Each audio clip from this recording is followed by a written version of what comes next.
Imagine a desert province in a country.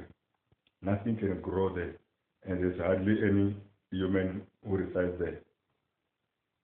Imagine oil is discovered at that place. America will send the Marines to train the people. They will create a rebellion. They will create a rebel movement.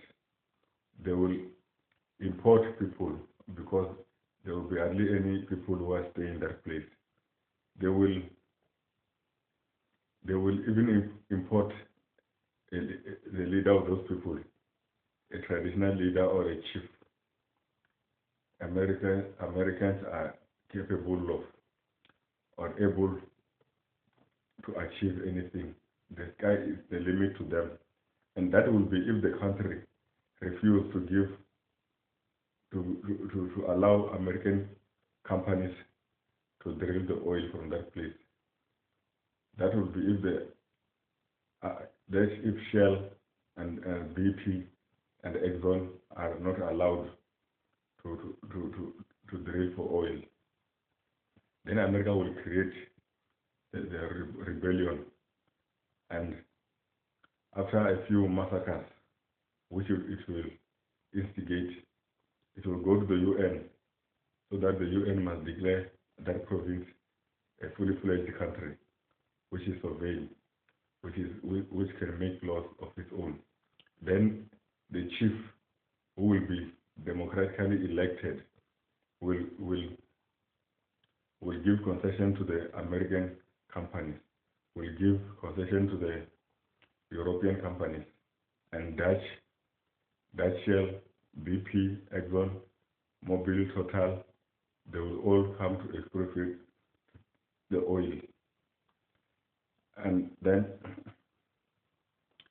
for many years, the leaders of that country, they will rub shoulders with the American leaders, with all the G8 leaders. They will even attend G8 summit.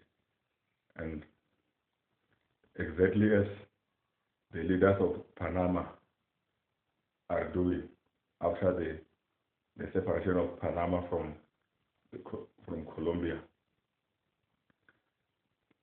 But do people ever think about or wonder what will happen when the oil dries up? Do they wonder what will happen to Saudi Arabia when the oil dries up? Because eventually oil will dry up. Do we wonder what will happen to Nigeria when the oil dries up? Do we wonder what will happen to Iraq when the oil dries up? Do we wonder what will happen to Kuwait when the oil dries up? Do we wonder what will happen to Algeria and Guinea when the oil dries up? Do we wonder what will happen to Angola when the oil dries up? Because eventually the oil will dry up. Do we wonder or eventually notice what is happening to South Africa, or when Anglo-American company have finished exporting gold from South Africa? All the groundwater waters are polluted in Gauteng. The soil is polluted, just like the Niger Delta. Do we ever think and wonder? And whose fault is it? You cannot fault America and the European Union, just as you cannot fault a snake for biting a human being. The fault is with the person who goes to the mountain and hunt for a snake and bring it and put it in somebody's bed. The fault is ours for allowing a man, simply because his nickname is called president, to sell our land, to sell our minerals, to sell our human beings, our brothers and sisters, the same way in Congo people were sold to have their hands chopped for not collecting sap to make rubber. We cannot fault America and Europe. The same way we cannot fault a lion for eating a rabbit. The fault is with the men that we allow to sell our minerals, to sell our oil cheaply to the Americans, which will be sold back to us after it has been refined, to sell our human beings, our brothers and sisters. That is the people that we must fight. We cannot allow the men to sell our land, to give concessions for our minerals and oil, just as we cannot allow a man to pee on our food and our drinks, our water. Allowing American companies to exploit our oil and minerals is no different from throwing away food to the dogs and expect us to be ourselves to be filled.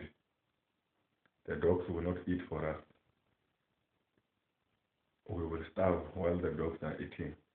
No continent or country have ever been developed by selling away their minerals. China is only becoming a world power not by selling away its minerals, but by acquiring minerals from other places. Japan is a world power, even though it doesn't have any minerals, simply because it's acquiring them from other places. Giving away our minerals is no different from throwing our food to the dogs while expecting to be filled. No country, no continent has ever been developed by giving away their minerals and resources. Therefore, Africa must stop throwing food to the dogs. Africa must stop throwing food to the Europeans. Africa must stop throwing their minerals and resources to the Americans. If Africa needs to develop, Africa must develop itself, because no dog is going to eat for us. We must stop throwing away our food. We must stop throwing away our resources to the dogs.